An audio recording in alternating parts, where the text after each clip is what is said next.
কৃষিপ্রধান বাংলাদেশ, অপার সম্ভাবনার মূর্ত প্রতীক বাংলার কৃষি। গতানুগতিক কৃষির বাইরে কিছু উদ্যোক্তারা ঝুঁকছেন লাভজনক কৃষির দিকে, গড়ে তুলছেন পরিকল্পিতভাবে সমন্বিত কৃষি খামার, হচ্ছেন স্বাবলম্বী ও সফল। এমনই এক সফল নারীর গল্প শুনব আমরা, যিনি একাধারে একজন কৃষি উদ্যোক্তা, তৈরি করছেন অসংখ্য উদ্যোক্তা, দিচ্ছেন ফ্রি প্রশিক্ষণ ও সমন্বিত খামার গড়ে তুলতে করছেন সার্বিক সহযোগিতা। আমরা বলছি বগুড়ার শেরপুর উপজেলার বঙ্গা গ্রামের মোসাম্মদ সুরাইয়া ফারহানা রেশমার কথা। শূন্য থেকে শুরু করে নিজস্ব চেষ্টা ও আগ্রহের মাধ্যমে বর্তমানে সম্পূর্ণ স্বাবলম্বী এক নারী রেশমা। গড়ে তুলেছেন রেশমা কৃষি উদ্যোগ নামে সমন্বিত খামার, যেখান থেকে বাণিজ্যিক ভিত্তিতে ভার্মি কম্পোস্ট, ট্রাইকো কম্পোস্ট, দেশি হাঁস, মুরগি, গরুর দুধ ও মাংসসহ বিভিন্ন কৃষিপণ্য উৎপাদন ও সরবরাহ করা হয়। আসসালামু আলাইকুম, আমি মোসাম্মদ সুরাইয়া ফারহানা রেশমা কৃষি উদ্যোগ, শেরপুর, বগুড়া।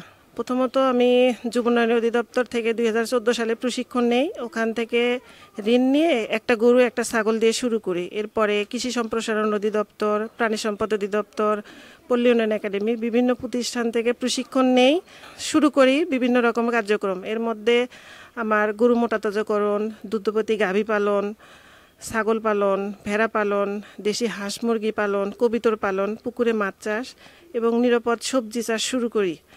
ইউনিয়ন পরিষদ থেকে 8টা রিং নিয়ে একজনের কাছ থেকে একটু কেঁচো নিয়ে প্রথম তালা পাতা দিয়ে একটা ঘর বানায় কেঁচো সার শুরু করি।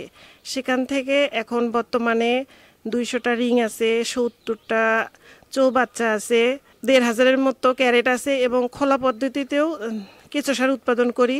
যে গোবরটাকে আমরা বজ্র মনে করি, যেখানে সেখানে ফেলে দেই, এই বজ্রটাকে নিয়ে এসে আমি ব্ল্যাক ডায়মন্ড হিসেবে রূপান্তরিত করি। বাড়িতে যে খামার আছে সেখান থেকে যেটুকু গোবর পাই, এর পাশাপাশি আমার এলাকার যত খামারি আছে, আশেপাশে যত এলাকার খামারি আছে যারা গরু লালন পালন করে, প্রত্যেকজনের গোবর আমি কিনে নেই। প্রতি মাসে প্রায় 60 থেকে 65 টন কেঁচো সার উৎপাদন করি। এর পাশাপাশি টাইকো কম্পোস্ট উৎপাদন করি। মাসে প্রায় 150 থেকে 200 টন জৈব সার উৎপাদন করি।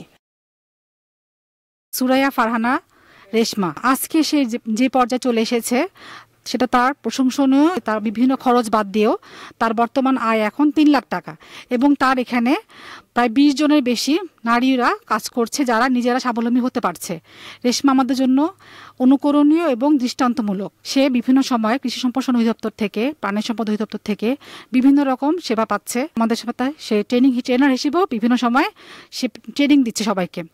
এবং তার যে উৎপাদিত ভার্মি কম্পোস্ট গুণগত মানসম্পন্ন, এবং আমরা চেষ্টা করছি বিভিন্ন সময়ে কৃষকদেরকে তার উৎপাদিত ভার্মি কম্পোস্ট সাজেস্ট করার জন্য, যাতে তারা কৃষকরাও এখান থেকে লাভবান হতে পারছে। বগুড়া জেলার শেরপুর উপজেলার সুরাইয়া ফারহানা রেশমা, তিনি নারীর ক্ষমতায়ন এবং আমাদের কৃষি কাজে যে উদ্যোক্তা হিসেবে তিনি তার নিজেকে একটি অনন্য উদাহরণ হিসেবে স্থাপন করেছেন। এবং এখন তিনি যেটি করেছেন, এই সার উৎপাদনে নিজে তো স্বাবলম্বী হয়েছেনই, পাশাপাশি তার যে তিনি যে খামারটি গড়ে তুলেছেন, সেই খামারে এখন তার মতো আরও 20 জন মানুষ কিন্তু কাজ করে এবং তাদেরও কর্মসংস্থানের জায়গা তৈরি হয়েছে। তিনি নানান ধরনের সরকারি পদক তিনি পেয়েছেন, বেসরকারি পদক তিনি পেয়েছেন। তো তার যে ব্যক্তিগত অর্জন, এটিকে তো আমরা গুরুত্বপূর্ণভাবে দেখছি, কিন্তু সবচেয়ে বেশি গুরুত্বপূর্ণ যেটি মনে হয় যে তিনি একটি উদাহরণ স্থাপন করেছেন। তাকে আরও অনেক বেশি মানুষ তাকে দেখে উৎসাহিত হচ্ছে।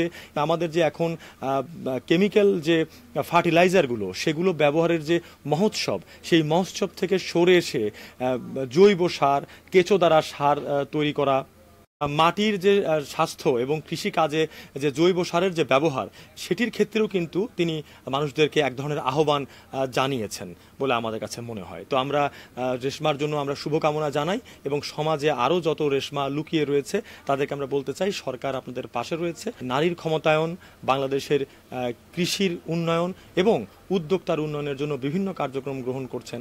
আমরা সেই কার্যক্রমগুলোর তাদেরকে অন্তর্ভুক্ত হওয়ার জন্য আহ্বান জানাই, তাদেরকে সাড়া দেওয়ার জন্য, এগিয়ে আসার জন্য তাদেরকে আহ্বান জানাই। সকলে ধন্যবাদ।